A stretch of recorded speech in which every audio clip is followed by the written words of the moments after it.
When I look at what I expect from a flow perspective, and then what you referenced from a supply of ETH perspective, it's hard to put those two numbers together and not arrive at a new all-time high. And if I had to guess, I'd suspect that we get to it by the end of this year. Even if you remove the ETF from the equation, there are two huge tailwinds in ETH right now, which I think people aren't thinking about. One is that we've removed a great deal of regulatory confusion around ETH. The whole reason I was optimistic on ETH, at the beginning of last year, before we were even thinking about ETFs, which is you have the Dencun upgrade, which has solved the scalability problem. Bitwise CIO Matt Hougan has made highly optimistic forecasts for US spot Ethereum exchange-traded funds, ETFs, and Ethereum itself. In a series of posts on social media platform X, Hougan predicted that these Ethereum exchange-traded products could draw in approximately $15 billion in net inflows within the first 18 months after they receive approval from the US Securities and Exchange Commission and begin trading.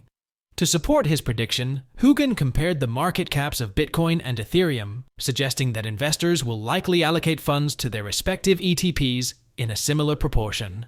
As a world-renowned expert on ETFs and financial technology, Hougan has a deep understanding of cryptocurrency-based spot ETFs and their potential to shape the development of the cryptocurrency industry, both in the US and around the world. This is why he is exceedingly bullish on Bitcoin and Bitcoin ETFs, predicting that the leading cryptocurrency will hit a peak of $250,000 in 2025. He is even more bullish on Ethereum, which he predicts will likely hit new all-time highs later this year after the final approval of spot Ethereum ETFs. In a recent discussion with Jamin Curry on the Crypto Nutshell YouTube channel, Hougan highlights several reasons why he is super bullish on Ethereum, spot Ethereum and Bitcoin ETFs, and the overall cryptocurrency industry in 2024 and beyond. Hougan predicts that though the demand for Ethereum ETFs will be lower than we've seen so far for the Bitcoin ETFs, the altcoin's price will be more sensitive to these changes than Bitcoin's. During the conversation with Curry, the Bitwise CEO also shares views on Solana ETFs, the regulatory environment, and the future of the cryptocurrency industry post-November elections in the United States.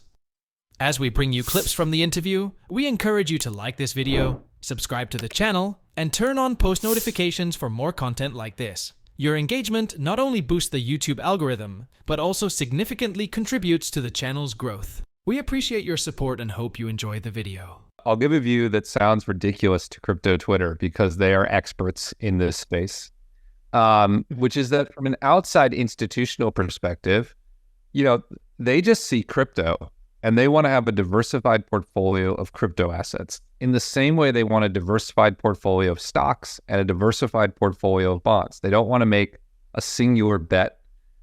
And while I spend a lot of time explaining how Bitcoin is different from ETH and different use cases and what have you, most of the institutions are just going to say, oh, there's Bitcoin and ETH, I want them both, and I'll market cap weight them. That's going to be the dominant paradigm of just why not buy both so I can have some exposure.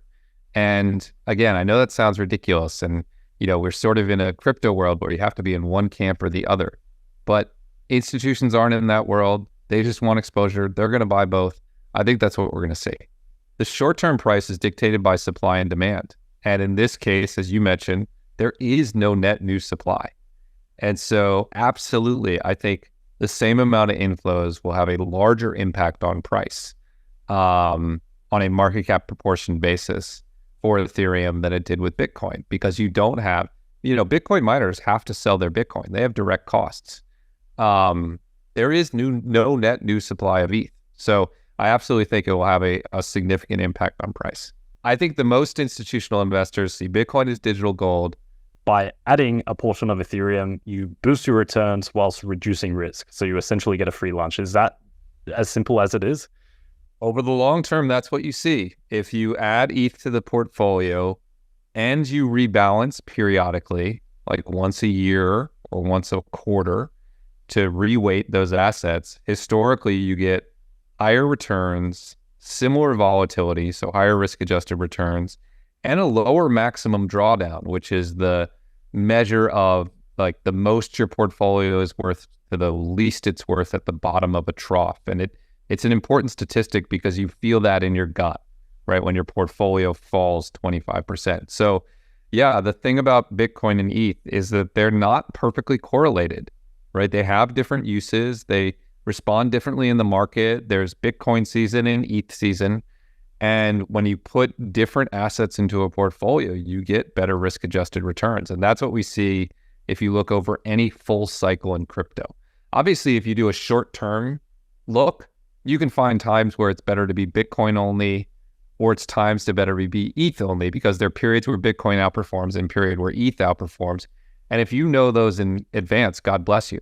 But if you want to look over a full portfolio cycle, the data shows, yeah, you want to smash them together, and you'll get a better outcome. Since the US Securities and Exchange Commission made a surprise 180 regarding Ethereum ETFs in May, there have been predictions that Solana will be the next cryptocurrency to get spot exchange traded products.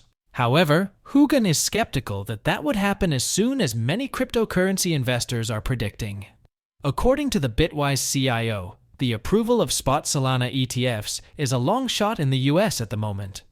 While Hugin has no doubt that this will happen in the future, he believes we need comprehensive crypto regulation and more mainstream acceptance for the cryptocurrency industry.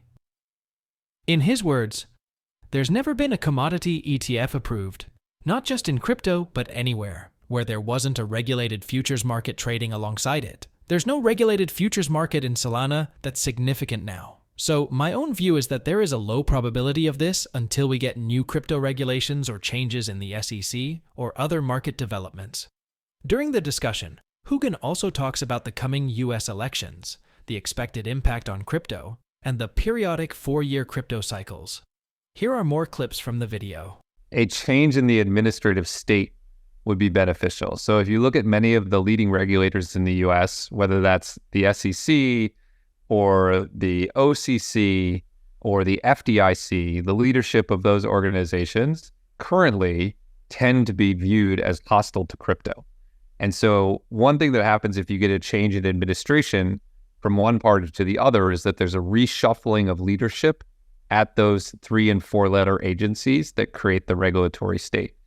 The reason I want to divorce that from what happens in the election is there are plenty of scenarios where the Democrats stay in power and there is still a reshuffling, right? Like I mentioned, there's been this change in DC where for a while was strictly partisan, Republicans pro-crypto, Democrats anti-crypto. But over the last few months, there's been more of a blend. You've seen a lot of Democrats cross the aisle and vote in favor of crypto legislation. So I think the easy button to see would be a change in the White House, which would lead to a change in that administrative state. But even if we don't get a change in the White House, but you get a change in the administrative state, that still leads to a positive outcome for crypto. So that's maybe a little more nuanced, but just saying like yay one side, boo one side gets a little bit, I think oversimplifies it. I actually think it's a more interesting story. And I think there's reason to be just generally optimistic about what the election will mean for crypto. Do you think the approval of the ETFs have entirely reshaped the dynamics of the market? I don't think we've ended the 4-year cycle. My reason for that is my view of what drives the 4-year cycle is different from what most people think. Most people think it's driven by the halving. I don't think it has anything to do with the halving. I think it has to do with natural sort of economic drivers. If you look at any economy, there are booms and busts. There's growth and recession. What happens is you get a period of growth, and then there is overinvestment, and the market overreaches, and then there's a recession, whether you have to clear out debt or there's too much leverage in the system. That happens in every economy. The reason I think there's been a 4-year cycle in crypto is we have the same thing, but on steroids, because we have multi-1,000% returns. So you get massive returns because you have new technological breakthroughs. Like you had Ethereum, an amazing breakthrough in 2015, catalyzed a huge bull market in 2015, 2016, and 2017. And like any economy going through a massive bull market, you got overinvestment, and so you got scam nonsense in ICOs, and the market had to reset and clear that out. I think if you look at what's happening in crypto, we had 157% up year last year. I think we're going to have another potentially triple-digit year this year. 2025, if I'm right, could be an enormous bull market. If that happens, we're going to get overinvestment because people are going to get too excited. They're going to chase returns. And so I think there will be a reset. I don't think it won't necessarily be year 4. It could be year 5. It could be year 3. But I think that classic boom and bust is actually what drives this cycle. And it's just amplified because we have such large returns. I do think the ETFs could mitigate it on the edge because I do think it's I think we could have, 10 years of building inflows. But I don't think we've repealed the economic cycle. And so I think we're going to get these really fun times where we overinvest and then really painful times when we reset. In other news, the cryptocurrency market pulled off a surprising recovery over the weekend, with most top cryptocurrencies gaining at least 4% over the past 24 hours. Bitcoin is up by over 9% in the past week and finally seems to be recovering from the various headwinds that sent prices to multi-month lows last week. According to popular on-chain analyst Willy Woo, the charts are showing early signs that minor capitulation is ending. The post, which he made on Twitter on July 13th, reads, "Early signs minor capitulation is ending. Germany has no coins. Mean reversion indicators showing reversal. Not a bad time to stack sats, lots of bottom signals." Do you agree that the worst is over and that Bitcoin and other cryptocurrencies are ready for the next phase of the bull market, the banana zone, according to Raoul Pal? Please share your thoughts, comments, and observations in the comments section below. Also, ensure you like this video, subscribe to the channel, and turn on post notifications for more videos like this. Thanks for watching.